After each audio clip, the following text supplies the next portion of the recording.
प्यारे दोस्तों, आप सबको मैं प्रभु यीशु मसीह के नाम से स्वागत करना चाहता हूं। हम जानते हैं कि प्रभु यीशु मसीह का पुनरुत्थान हुआ था।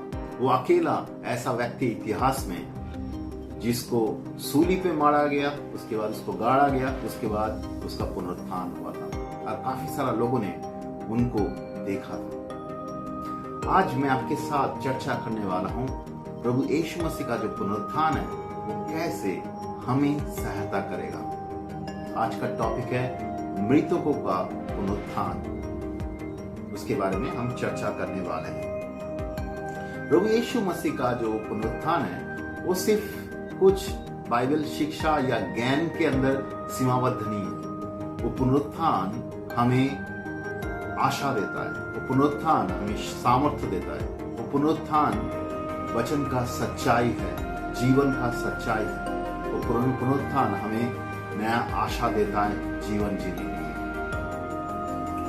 प्रभु यीशु मसीह का पुनरुत्थान के बारे में बाइबल में बहुत स्पष्ट रूप से उल्लेख किया गया है। हम अगर मत्ती का सुसमाचार उसका 28 का 1 से 10 में जाएंगे, वहां पे बहुत स्पष्ट रूप से लिखा हुआ है तीसरे दिन प्रभु यीशु मसीह का पुनरुत्थान होता है।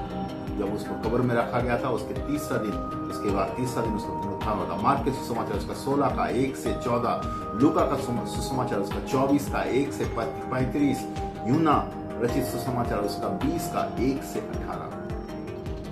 बहुत स्पष्ट रूप से उल्लेख है प्रभु यीशु मसीह का पुनरुत्थान हुआ था। जब प्रभु यीशु मसीह जिंदा थे इस जगत में तो सुसमाचार प्रचार कर रहे थे, लोगों को चंगा कर रहे थे, छुटकारा दे रहे थे और लोगों को शिक्षा दे रहे थे। तभी वो बता रहा था कि उसको मारा जाएगा पापों की कीमत चुकाने के लिए, तो जगत के लिए उसको मारा जाएगा, उसके बाद उसको गाड़ा जाएगा और 3 दिन के बाद वो जी उठेगा। वो भविष्यवाणी किया था अपने जीवन के बारे में, प्रोफेसी किया था और वो सच हुआ है।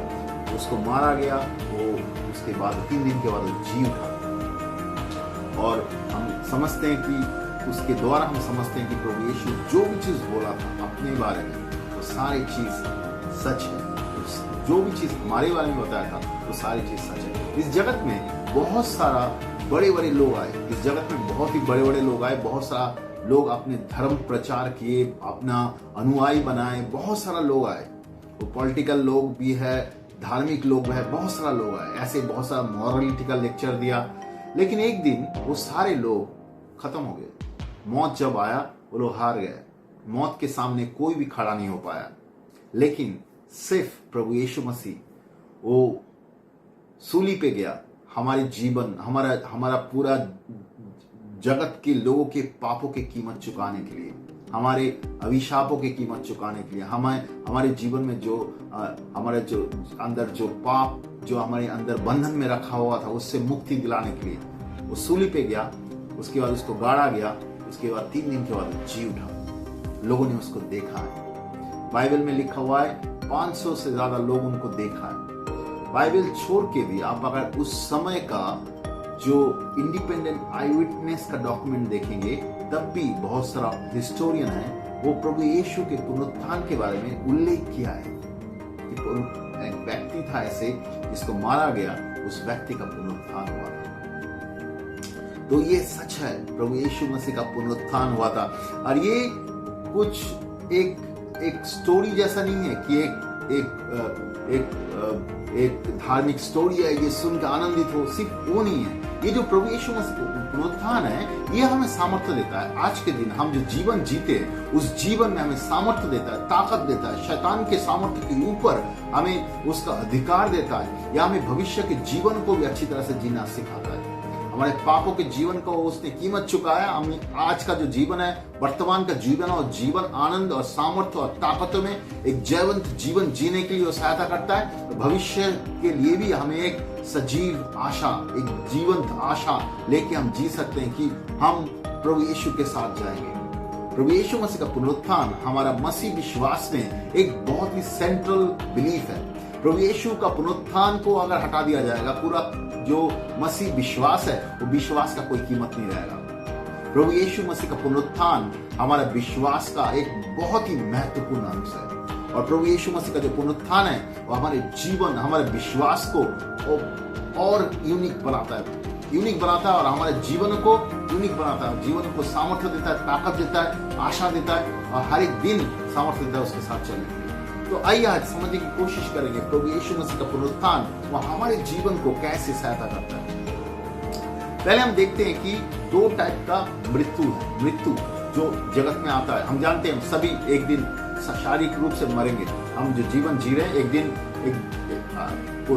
दिन सबका मौत होने वाला है।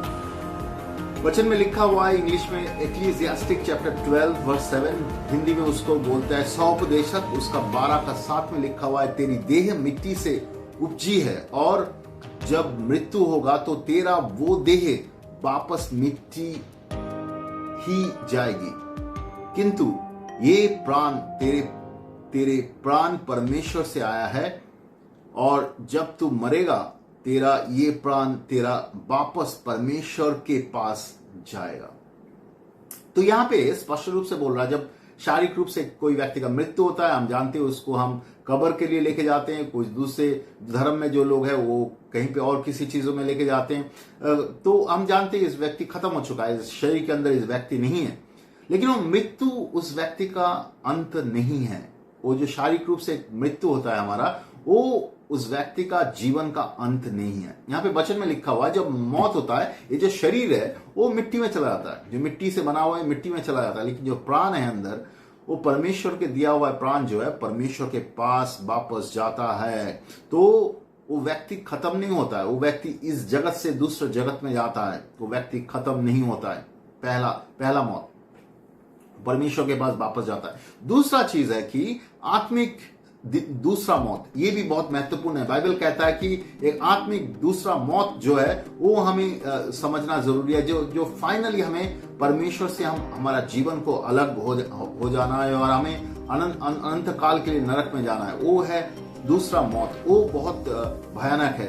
और जो प्रकाशित वाक्य उसके 21 का 8 में लिखा हुआ है, जो अविश्वासी है, जो हत्या करने वाले हैं, जो व्यभिचारी है, जो जादू टोना करने वाले हैं, जो मूर्ति पूजा करने वाले हैं, सभी झूठ बोलने वाले हैं, सभी ये सारे लोग गंधक के जलती हुई झील में अपना हिस्सा बांटना होगा। ये दूसरा मृत्यु है। यहाँ पे बोल रहा है कि जो अविश्वासी थे दुनिया में, जो परमेश्वर को विश्वास नहीं किया है, प्रभु यीशु को अपने जीवन में ग्रहण नहीं किया है, उसे सुना होगा लेकिन प्रभु यीशु को ग्रहण नहीं किया है, वो सिर्फ शारीरिक रूप से नहीं मरेगा, वो उसके बाद परमेश्वर के पास विचार के लिए खड़ा होगा। तब वो विचारित होगा अपने पापों के लिए और उसके बाद उसको नरक में डाल दिया जाएगा। ये सारे जो पापों के बारे में बोल रहा है ना, ये पाप में जगत के लोग जी रहे हैं, सभी लोग जी रहे हैं, जगत के लोग पाप में जी रहे हैं और हमारे पापों की कीमत हमें चुकाना पड़ेगा उस दिन, अगर हम इस दुनिया में प्रभु यीशु को ग्रहण नहीं किया है, अगर हम इस दुनिया में पापों से मन परिवर्तन नहीं किया है, प्रभु यीशु की तरफ नहीं मुड़ा है, उसको विश्वास करके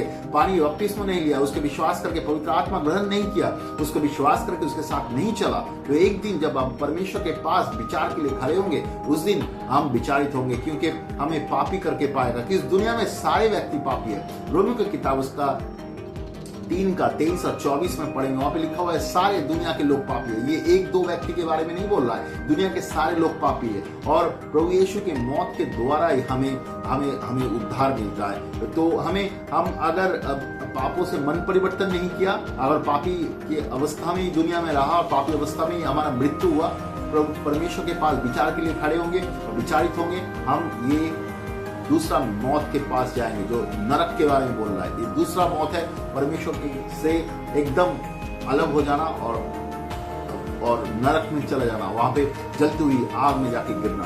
ये भयानक है। यहाँ पे बोल रहा है ये दूसरी मृत्यु है।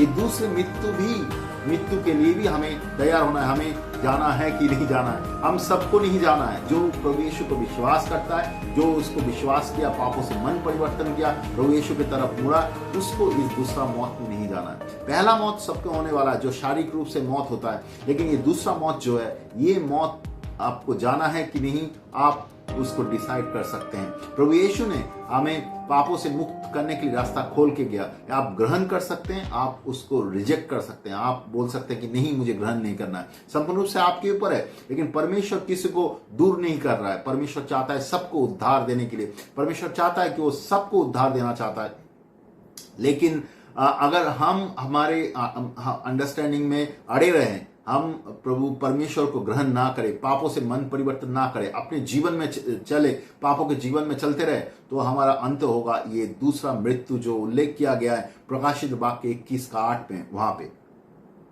अभी आप सोच सकते हैं प्रभु यीशु के मौत कैसे हमें उद्धार दे सकता है। प्रभु यीशु सूली पे क्यों मरा था, पहले ये समझना जरूरी है। प्रभु यीशु सूली पे मरा था, वो कोई पापी नहीं था। उसको जब विचार हो रहा था, जो व्यक्ति उसका विचार कर रहा था, वो आप पानी में अपना हाथ धो लिया और कहा कि ये व्यक्ति निर्दोष है, लेकिन फिर भी उसको सूली पे मारने का उसने आदेश दिया। प्रभु यीशु को सूली पे मारा गया। वो एक निर्दोष व्यक्ति था। सूली पे इसलिए मरा कि आपका और मेरा पापों की कीमत वो दे सके, हमारा ऊपर जो अभिशाप है उसके लिए वो दाम दे सके, हमारे ऊपर जो घृणा है, लड़ाई है, झगड़ा है, वो सारे चीज का कीमत वो दे सके, हमारा बीमारी वो अपने ऊपर उठा लिया। ये सारे चीज उसने लिया। अब पापों का जो बंधन हमारे जीवन में था, सिर्फ हम पाप नहीं करते थे, शैतान के बंधन में थे, शैतान के चंगुल में हम फंसे हुए थे। कोलोसियों की किताब 1:13-14 में बोलता है हम शैतान के राज्य में थे, शैतान के अधिकार को अंदर थे। रोमियो की किताब उसके 6 में कहता है जो पाप करता है पापों का दास है, तो हम उसके दासत्व में थे। लेकिन प्रभु यीशु सूली पे मौत के द्वारा हमें पापों के बंधन से छुड़ाया। उसकी मौत इसलिए जरूरी है कि उसके मौत के द्वारा पापों के बंधन हमारे जीवन से पापों के बंधन से छुड़ाया, पापों के कीमतों से छुड़ाया। उसी उतना ही नहीं, हमें क्षमा दिया, प्रभु के धार्मिकता दिया और परमेश्वर के साथ हमारा मेल करवाया, उसके साथ हमारा दोस्ती करवाया, उसके साथ हमें मिलाया और उसके परिवार का संतान होने का अधिकार दिया। वो सारी चीज अपने ऊपर उठा लिया। मत्ती का सुसमाचार उसका 27:46 में लिखा हुआ है। वो जब मौत के समय वो बोलने लगा एली एली लमा सबक्तानी, मतलब वो पिता जो परमेश्वर है उसको बोलने लगा कि तुम मुझे क्यों त्याग दिया, तुम मुझे क्यों छोड़ दिया। प्रभु यीशु ने सारे जगत का पाप अपने ऊपर उठा लिया था। प्रभु यीशु परमेश्वर के साथ, पिता परमेश्वर के साथ हमेशा जुड़ा हुआ था। लेकिन वो मृत्यु के कुछ समय पहले, वो समय प्रभु यीशु कहने लगा कि पिता जो परमेश्वर है वो उसको कुछ समय के लिए छोड़ दिया। क्यों? क्योंकि उसने हमारे लिए रिजेक्शन, जो उसको त्यागना, पिता भी उसको कुछ समय के लिए त्याग दिया था। प्रभु यीशु हमारे लिए सारी चीज सहा। वो हमारे पापों को अपने ऊपर उठा लिया, पापों की कीमत चुकाया सूली पे क्रिमिनल जैसे मरता है ऐसे उसने मरा ताकि वो पापों की कीमत दे सके। जैसे वो लोगों को दूर किया जाता है, जो लोगों को रिजेक्ट किया जाता है, ऐसे पिता भी उसको रिजेक्ट किया कुछ समय के लिए। इसलिए किया कि वो हमारा जो रिजेक्शन है वो अपने ऊपर उठा ले, वो सारी चीज अपने ऊपर उठा लिया ताकि वो हमें मुक्त कर सके, वो हमें पवित्र कर सके, वो हमें सहायता कर सके, उसके राज्य में हम प्रवेश कर सके, उसके पवित्रता, उसके सामर्थ्य हमारे जीवन में आ सके। पहला कुरिन्थियों की किताब उसका 55 और 55 बस वहां पे लिखा हुआ है कि सो जब ये नाशमान देह अविनाश चोले के धारण कर लेता है और वो मरणशील काया अमर चोले के ग्रहण कर लेगी, तो शास्त्र के लिखा ये पूरा हो जाएगा कि जीवन ने मृत्यु को निगल लिया है। हे मृत्यु तेरी विजय कहाँ है और मृत्यु तेरे वंश दंश कहाँ है। तो बोल रहा है कि मौत का जो सामर्थ्य था, पाप के द्वारा मौत का सामर्थ्य था कि आदमियों को परमेश्वर से दूर लेके जाके नरक में लेके जाना। शैतान चाहता है कि हमारे जीवनों को खत्म करने के लिए, वो चाहता है इस जगत में भी हम परमेश्वर को ना जान पाए। शैतान चाहता है कि हमारे जीवन में हम बंधन में पड़े रहे और शैतान चाहता है फाइनली हमारा जीवन परमेश्वर से दूर हो जाए, नरक में चला जाए। लेकिन जब प्रभु यीशु ने उसके पापों की कीमत चुकाया, हम पूरा जगत के लोगों के पापों की कीमत चुकाया सूली पे, और उसके द्वारा शैतान का जो मौत का जो ताकत है हमारे जीवन के ऊपर, उसको तोड़ दिया। मौत का जो विजय था हमारे जीवन के ऊपर, उसको तोड़ दिया। उसका कोई भी जय नहीं है, उसका कोई भी सामर्थ्य नहीं है हमारे जीवन के लिए। जो उसको विश्वास करता है, प्रभु यीशु को जो विश्वास करता है, उसके जीवन के ऊपर मौत का कोई सामर्थ्य नहीं है। प्रभु यीशु ने मौत को हरा दिया, उसने मौत को हरा दिया। वो मौत को हरा दिया, उससे भी बड़ा सामर्थ्य से, वो है पुनरुत्थान के सामर्थ्य। वो प्रभु यीशु के साथ उपलब्ध है, जो उसको विश्वास करता है उसके साथ भी उपलब्ध है। पुनरुत्थान के सामर्थ्य उपलब्ध है, जो प्रभु यीशु को विश्वास करता है, जो पापों से मन परिवर्तन किया, उसको विश्वास किया, पानी में बपतिस्मा लिया, पवित्र आत्मा ग्रहण किया, प्रभु यीशु को विश्वास करके हर एक दिन चलता है, उसके अंदर प्रभु यीशु का पुनरुत्थान के सामर्थ्य है। और परमेश्वर चाहता है उस सामर्थ्य में हम हर एक दिन चलें। वो पुनरुत्थान के सामर्थ्य हमें कैसे सहायता करेगा? पुनरुत्थान के सामर्थ्य हमें हर एक दिन सहायता करेगा। हमें समझना जरूरी है कि प्रभु यीशु ने पुनरुत्थान हुआ था, वो मुर्दा नहीं है, वो कब्र में नहीं है, अभी वो जिंदा है, वो स्वर्ग में बैठा हुआ है, हमारे लिए प्रार्थना कर रहा है। हम एक जिंदा खुदा के साथ संपर्क रख सकते हैं। मुर्दा एक कुछ नहीं है। दूसरे अलग अलग विश्वास में ऐसा होता है कि कोई व्यक्ति था, वो अभी नहीं है, उसको लोग प्रार्थना करते हैं। ऐसा नहीं है। हम आप यीशु को अगर विश्वास करते हैं, उसमें नया जीवन पाया है, आप जिंदा खुदा का आराधना करते हैं, उसके साथ आप जिंदा परमेश्वर के साथ आपका संबंध है। और प्रभु यीशु उसके पुनरुत्थान के द्वारा ये साबित कर दिया कि वो परमेश्वर का पुत्र है। वो साबित कर दिया कि मौत के ऊपर उसका सामर्थ्य है। वो साबित कर दिया जो भी चीज उसने बोला है सारी चीज सही है। वो साबित कर दिया कि हमारा पापों को क्षमा मिल सकता है उसके द्वारा। हमें साबित कर दिया कि हमें प्रभु यीशु के द्वारा, मौत और पुनरुत्थान के द्वारा हमें नया जीवन मिल सकता है। वो साबित कर दिया कि हमें एक नया आशा में हम जीवन जी सकते हैं। हर एक दिन नया आशा में जीवन जी सकते हैं। पहला पत्रस उसका 1:3 में लिखा हुआ है एक सजीव आशा के बारे में। तो उसके मौत और पुनरुत्थान के द्वारा हमें एक सजीव आशा मिलता है। सजीव आशा। हमारे जीवन में बहुत सारा आशा रहता है, कुछ खरीदने का, कुछ पाने का, कुछ करने का, लेकिन वो आशा एक दिन खत्म हो जाता है। लेकिन यहाँ पे बोल रहा है सजीव आशा है, लेकिन वो आशा हमेशा रहता है। क्या आशा है? हम परमेश्वर के साथ जाने वाले। इस जगत में जितना दिन हम जी रहे हैं, हर एक दिन वो सजीव आशा हमारे अंदर रहता है। वो आशा लेकर हम जी सकते हैं कि हम एक दिन परमेश्वर के साथ उसके राज्य में अनंत काल तक जिएंगे, उसके साथ आनंद में जिएंगे। वो सजीव आशा परमेश्वर हमें दिया है। उस आशा में हम हर एक दिन जी सकते हैं। तो जो मसीह में विश्वास करता है वो आशाहीन व्यक्ति नहीं है। जगत में बहुत सारे लोग आशाहीन जीवन जी रहे हैं, लेकिन जो मसीह में विश्वास करता है वो आशाहीन नहीं है। एक सजीव आशा लेके वो हर एक दिन जी रहा है।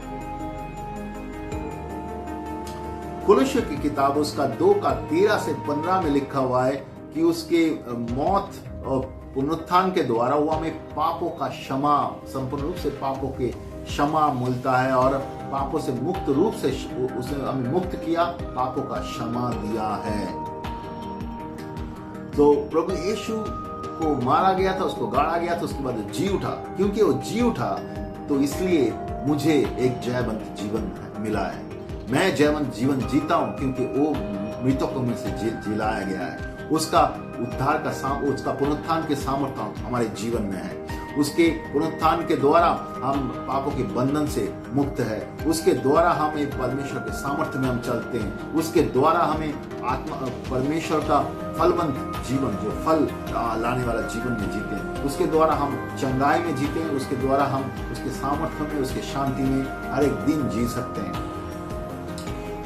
क्योंकि प्रभु यीशु हमारे आगे गया, वो उसका मौत हुआ, पुनरुत्थान हुआ, तो हमें मौत को डरने का जरूरत नहीं है। हमें जगत में किसी भी चीज को डरने का जरूरत नहीं है। इवन जो परसिक्यूशन होता है हमारे ऊपर, उसके लिए भी हमें डरने का जरूरत नहीं है। हमें कोई हरा नहीं सकता। प्रभु यीशु में हमें कोई हरा नहीं सकता। हमें हर एक दिन एक जयवंत जीवन जीने का सामर्थ्य है। प्रभु यीशु ने दिया है हर एक दिन एक जयवंत जीवन जीने का। बाइबल में ये कहता है कि हर एक व्यक्ति का पुनरुत्थान होगा। हर एक व्यक्ति का, इस जगत में हर एक व्यक्ति का पुनरुत्थान होगा। लेकिन कुछ लोगों का पुनरुत्थान होगा, उसको कुछ अवार्ड दिया जाएगा, उसको उपहार दिया जाएगा, और कुछ लोगों को पुनरुत्थान इसलिए होगा कि उनका विचार किया जाएगा। यूहन्ना रचित सुसमाचार उसका 11:25 में प्रभु यीशु कह रहा है कि मैं ही पुनरुत्थान हूं और मैं ही जीवन हूं, और जो मुझ पे विश्वास करता है वो जिएगा। वो ही पुनरुत्थान और जीवन है। जो भी उसको विश्वास करेगा वो जिएगा। ये कोई एक मतलब ये कोई कुछ उपदेश नहीं है, ये सच्चाई है। और प्रभु यीशु कह रहा है कि मैं ही पुनरुत्थान हूं, मैं जीवन हूं, जो मुझे विश्वास करेगा वो जिएगा। अभी हम प्रेरित का 24:15 में अगर आएंगे, यहां पे लिख रहा है कि जो धार्मिक और अधार्मिक है दोनों का ही पुनरुत्थान होगा। जो धार्मिक है, जो अधार्मिक है, दोनों का ही पुनरुत्थान होगा। जो धार्मिक है, अधार्मिक है, दोनों का पुनरुत्थान होगा। जो विश्वास करते हैं, जो अविश्वासी है, दोनों का पुनरुत्थान होगा। बट देन जो विश्वास करते हैं उनका पुनरुत्थान इसलिए होगा कि उनको उस अच्छे काम के लिए उसको वो जीवन पाएगा। लेकिन जो लोग गलत काम किया है उनको उसको दंड मिलेगा। हम अगर यूहन्ना रचित सुसमाचार उसका 5 का 28 से 29 पढ़ेंगे, यहाँ पे लिखा हुआ है कि जो जिन्होंने अच्छा काम किया उनको पुनरुत्थान के पर जीवन पाएगा। मतलब ये जीवन, मतलब वो बोल रहा है कि प्रभु यीशु के साथ अनंत जीवन हम जिएंगे।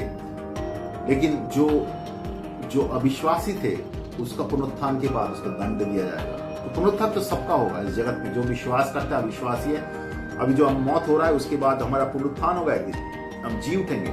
लेकिन जी उठने के बाद जो विश्वास करता है उसको परमेश्वर के साथ जीवन मिलेगा। लेकिन जो विश्वास नहीं करता था उसको दंड दिया जाएगा।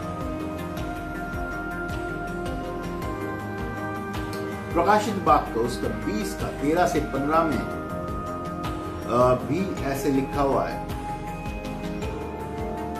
यहाँ पे लिखा हुआ है कि जो मृतक सागर में थे वो सागर ने दे दिया, और मृत्यु और पाताल ने भी अपने अपने मृतक को सौंप दिया। प्रत्येक का न्याय उसमें उसके कर्म के अनुसार किया गया। इसके बाद मृत्यु का और पाताल के आगे की झील में झोंक दिया गया है, और आग की झील ही दूसरी मृत्यु है। यदि किसी का नाम जीवन के पुस्तक में नहीं लिखा है तो उसे भी आग की झील में धकेल दिया जाएगा। यहाँ पे बहुत स्पष्ट रूप से दिया है जिसका नाम उस जीवन के बुक में नहीं है। जीवन का बुक क्या होता है? जो प्रभु यीशु को विश्वास किया है और विश्वास करके उसका आज्ञा पालन करके उसने जीवन जिया है, उसका नाम जीवन के बुक में लिखा है और उसको उद्धार मिलेगा। जिसका नाम जीवन के बुक में नहीं है उसको वो आग के झील में डाल दिया जाएगा। वो नरक है, वो अनंत काल के लिए वो जलते रहेगा वहां पे, वो परमेश्वर के साथ नहीं जाएगा। लेकिन जिसका नाम जीवन के बुक में है उसको लिया जाएगा, परमेश्वर के साथ लिया जाएगा।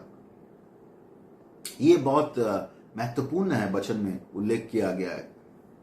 वचन में ये भी लिखा हुआ है कि हम तो इस शरीर में, इस जगत में मरेंगे, लेकिन ये शरीर यहाँ पे छोड़ देंगे। लेकिन जब हमारा पुनरुत्थान होगा हम नया शरीर हम पाएंगे।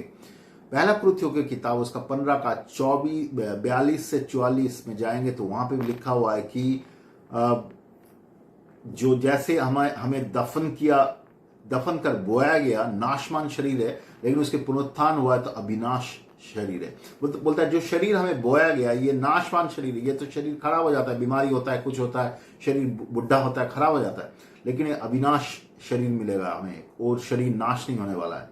वो दफन किया गया जो शरीर है, और महिमा से मंडित एक नया शरीर हमें मिलेगा जो गाड़ा गया और दुर्बल है, लेकिन जो पुनरुत्थान हुआ है शक्तिशाली है,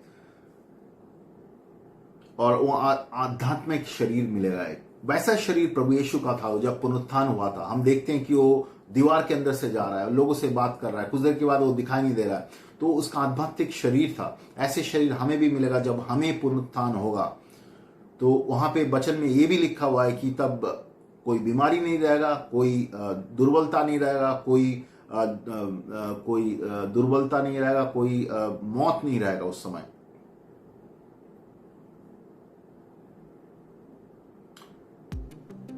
बाइबल में ये भी कहता है कि अंत के दिनों में एक नया रूप से सारे चीज बनाया जाएगा, और नया शुरुआत एक होने वाला है। प्रकाशित वाक्य उसके 21 का 3 से 5 में लिखा हुआ है इसके बारे में। एंड वहां पे लिखा हुआ है कि उसने सारे आंखों से आंसू पूछेगा, और वो वहां ना कभी मृत्यु होगा, ना शोक का कारण कोई रोना धोना, और नहीं कोई पीड़ा, क्योंकि सब पुरानी बातों को अब सब समाप्त हो चुके हैं। इस पर सिंहासन में जो बैठा हुआ है, जो परमेश्वर है, वो बोल रहा है सब चीज वो नया करेगा। और उसने लिखने के लिए बोला वो चीज को, बोल रहा जो भी कुछ वो बोल रहा है वो सारे चीज सच है। वो नया शुरुआत करेगा। हम जो उसको विश्वास करते हैं उसके साथ एक नया शुरुआत में उसके साथ हम जीवन जिएंगे। वहाँ पे कोई मौत नहीं रहेगा, वहाँ पे कोई दुख नहीं रहेगा, वहाँ पे कोई रोना धोना नहीं रहेगा। एक नया शुरुआत परमेश्वर के साथ अनंत काल के लिए, वो है हम सबका भविष्य। अगर हम प्रभु यीशु को विश्वास किया, उसको विश्वास करके अनंत काल तक हमने चला, तो प्रभु यीशु का जो पुनरुत्थान है वो मेरा जो पास्ट, मेरा जो प्रेजेंट, मेरा जो फ्यूचर, सब जगह को वो प्रभावित करता है। प्रभु यीशु का मौत और पुनरुत्थान हमारे जीवन का जो अतीत, वर्तमान और भविष्य सारी चीजों को वो इन्फ्लुएंस करता है, वो सारी चीजों को बदल देता है। जैसे कि पहला पत्रस के 1:3 से 5 में हम देखा है कि एक सजीव आशा लेके हम जीते हैं कि हम फ्यूचर में प्रभु यीशु हमें उसके साथ अनंत काल के जीवन में लेके जाएगा। लेकिन सिर्फ उतना ही नहीं है, हमारा जो पास्ट का जीवन था, पास्ट का जीवन का सारे पापों का कीमत उसने चुकाया। और वर्तमान समय हम जानते हैं कि हम उसके सामर्थ्य में, उसके ताकत में हर एक दिन जिएंगे, उसके जीवन में हर एक दिन जिएंगे। लेकिन प्रश्न है कि ये जो प्रभु यीशु के साथ हम जाएंगे बोल रहे हैं और हम पुनरुत्थान होगा, हमारा विचार नहीं होगा, इस सब होने के लिए हमें कैसे प्रिपरेशन लेना है? एक कौन सा व्यक्ति है जो जिसका विचार नहीं होगा? कौन सा व्यक्ति है जो प्रभु यीशु के साथ जाएगा? कौन सा व्यक्ति है जो जिसका नाम जो जीवन का बुक में लिखा हुआ रहेगा, जो परमेश्वर के साथ जाएगा? कौन सा व्यक्ति है? वही व्यक्ति है जो प्रभु यीशु को विश्वास किया और विश्वास करके उसके आज्ञा का पालन करके इस जगत में जिया। तो ये महत्वपूर्ण है। हमें क्या करना है? हमें करना ये है कि पहले तो हम अगर प्रभु यीशु को विश्वास नहीं करते, हमें उसको विश्वास करना है, पापों से मन फिराना है, पानी बपतिस्मा लेना है, पवित्र आत्मा ग्रहण करना है और उसके बाद उसके साथ चलना। ये कोई धर्म नहीं है, धर्म को फॉलो करने से नहीं होगा। आप शायद कोई क्रिश्चियन धर्म को फॉलो कर रहे हैं, कोई चर्च में जा रहे हैं, चर्च अटेंड कर रहे हैं, वो सारी चीज अच्छा है, लेकिन वो सारी चीज आपको उद्धार नहीं दे सकता। आपको उद्धार पाना है तो परमेश्वर के वचनों को विश्वास कीजिए, पापों से मन फिराइए और प्रभु यीशु की तरफ मुड़िए और प्रभु यीशु का नया जीवन पाइए और उसको आज्ञा को पालन करके चलिए जीवन के लास्ट दिन तक, ताकि वो आपको उद्धार के रास्ते में ले जा सके। और वो आप अंत के दिनों में जब हम सब का पुनरुत्थान होगा, उसके साथ सामने खड़े रहेंगे विचार के लिए, वो हमें उसके साथ लेके जाएगा। हमें प्रभु यीशु को विश्वास करके हमें उसके लिए जीना है, हमें विश्वस्त रहना है अंत के दिनों तक, हमें विश्वस्त रहना है अंत के दिनों तक। पौलुस कह रहा है, फिलिपियन की किताब उसका 3:10 से 14 में लिखा हुआ है, वो कह रहा है कि मैं मसीह को जानता हूं और उसके शक्ति का अनुभव करना चाहता हूं जो जिसके द्वारा पुनरुत्थान हुआ था। मैं उसके यातनाओं के भी सहभागी होना चाहता हूं और उसी रूप से पा लेना चाहता हूं कि जिसे उसने अपनी मृत्यु के द्वारा पाया था, इस आशा के साथ कि मैं इस प्रकार मरे हुए में से उठकर पुनरुत्थान प्राप्त करूं। ऐसा नहीं कि मुझे अपनी उपलब्धि हो चुकी है अथवा मैं पूरा सिद्ध बन चुका हूं, किंतु मैं ये उपलब्धि को पा लेने के लिए निरंतर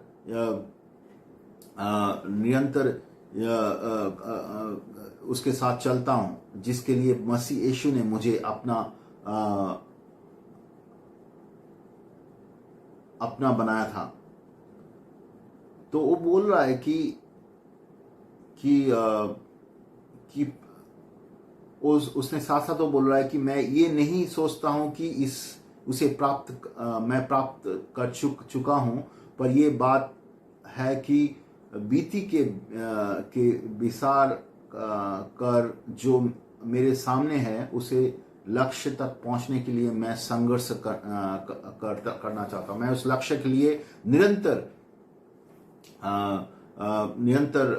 मैं उसके साथ चलते रहता हूं। कि आपने वो क्या कह रहा है कि मैं उसको परमेश्वर के उसके जो पुनरुत्थान के सामर्थ्य है वो मैं जानना चाहता हूं और उसके साथ उसके जो दुख वो सारी चीज उसके साथ सहभागिता करना चाहता हूं। उसका जो उसके साथ विश्वास करके चलने के लिए कि मेरे अंदर मुझे जो दुख उठाना पड़े, वो सारी चीजों को मैं समझना चाहता हूँ और ये सब मैं सहभागी होना चाहता हूँ, और ताकि एक दिन मैं भी उसके साथ पुनरुत्थान हो सकूं। मतलब पुनरुत्थान मतलब सेकंड जो मौत के ऊपर सेकंड जो टाइम में हम जो पुनरुत्थान होते हैं और सेकंड मौत से वो बचने की बात कर रहा है कि हम जब पुनरुत्थान होगा, विचार के लिए खड़े होंगे, तो हम परमेश्वर के साथ जाएंगे। यहाँ पे बोल रहा है कि वो ये बोल रहा है कि मैं सिद्ध व्यक्ति तो नहीं बन चुका हूँ, एकदम परफेक्ट व्यक्ति तो नहीं बन चुका हूँ, लेकिन मैं उस लक्ष्य में पहुंचने के लिए लगातार काम कर रहा हूँ। क्या कर रहा है वो बोलता है लगातार लक्ष्य में पहुंचने के लिए काम कर रहा हूँ। जो पीछे का जो चीज है उसको मैं छोड़ रहा हूँ, आगे का जो चीज है उसको देख के उसका जो पुरस्कार है, जो पुरस्कार क्या है, परमेश्वर के साथ चलना पुरस्कार है उसके, तो उस परमेश्वर के साथ रहना पुरस्कार है। तो वो बोल रहा है कि उस लक्ष्य में मैं चलते रहता हूँ कि मैं जो पीछे का चीज है उसको छोड़ता हूँ, जो आगे का चीज है एंड मैं आगे का चीज है जो उसके तरफ मैं चलने लगता हूँ। उसको विश्वास करके चलने के बारे में बात कर रहा है। तो लगातार ऐसे चल रहा है, उसके जीवन में जो भी चीज हो चुका है उसको छोड़ रहा है, वो आगे ही चल रहा है। तो उसका लक्ष्य एकदम फिक्स है, प्रभु यीशु के लिए चलना, प्रभु यीशु के लिए जीना, प्रभु यीशु के लिए काम करना।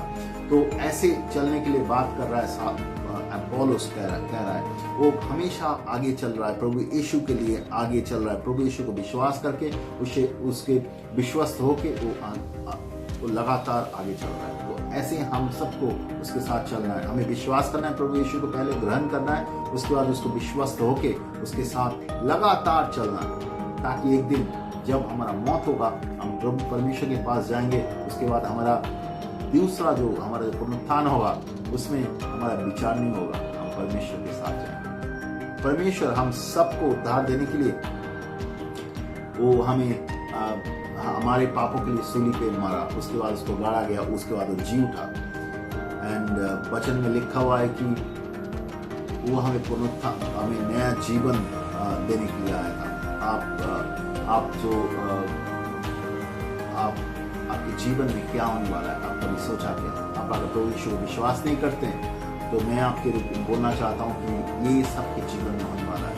आप तैयार हो जाइए, आपके परमेश्वर के सामने खड़ा होना है, आपके जीवन के सारे पापों को हिसाब नहीं दे सकते। लेकिन हम अपने पापों को हिसाब नहीं दे सकते, क्योंकि हम हमारे पापों की कीमत नहीं चुका सकते, तो हम खत्म हो जाएंगे, हमें नरक में डाल दिया जाएगा। लेकिन आप अगर प्रभु यीशु को विश्वास करते हैं तो मैं बोलूंगा तो आप प्रभु के साथ विश्वस्त होकर चलिए। हमें क्या करना है? अगर आप प्रभु यीशु को विश्वास नहीं करते, आप प्रभु यीशु को विश्वास कीजिए, पापों से मन परिवर्तन कीजिए और उसके साथ विश्वस्त होकर चलिए। हमें उसके साथ उसको ग्रहण करना है हमारे जीवन में, उसके बाद उसको विश्वस्त होकर चलना है, तभी हम उसके साथ अंत के दिनों में खड़ा हो पाएंगे। नहीं तो हमें भी फेंक दिया जाएगा वो नरक के झील में और खत्म हो जाएंगे। लेकिन परमेश्वर हमें प्यार करता है, इसलिए वो सूली पे हमारे लिए जीवन दिया, उसके बाद वो गाड़ा गया, उसके बाद 3 दिन के बाद जी उठा। और पुनरुत्थान के सामर्थ्य हर एक विश्वासी के अंदर है। आप उसको ग्रहण कीजिए, पुनरुत्थान के सामर्थ्य में हर एक दिन जिए उसके जयवंत जीवन। परमेश्वर आपको प्यार करता है, वो आपको सहायता करना चाहता है। आपको अगर और भी कुछ जानकारी चाहिए, आप हमारे साथ संपर्क कर सकते हैं। मैं विश्वास करता हूँ परमेश्वर आपको सहायता करेगा इस वचन के द्वारा। धन्यवाद।